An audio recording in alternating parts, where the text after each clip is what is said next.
दोन ट्राम एकाच वेळी स्टेशनवरून जाणाऱ्या, एक निघाली दुसरी येऊन जस्ट थांबली. मागच्या आठवड्यातलं हवामान आणि या आठवड्यातलं हवामान याच्यामध्ये खूपच ड्रास्टिक असा बदल झालेला आहे. मागच्या आठवड्यात चांगलं ऊन पडत होतं, त्यामुळे चांगली गरम हवा होती. पण या आठवड्यात अचानक ढग, पाऊस आणि थंड वारे यांचं आगमन झाल्यामुळं ॲम्स्टरडॅममध्ये थंडी पडलेली आहे. जनरली तुम्ही जरा नीट लक्ष देऊन पाहाल तर लोक आता जॅकेट घालून फिरतायत.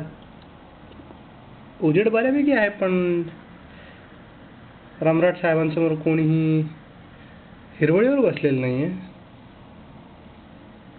आणि एकूणातच इथल्या साधारण डल अशा हवामानाला सुरुवात झालेली आहे. ॲम्स्टरडॅममधलं हे नेहमीचं वातावरण आहे असं जाणकारांचं मत आहे. धन्यवाद.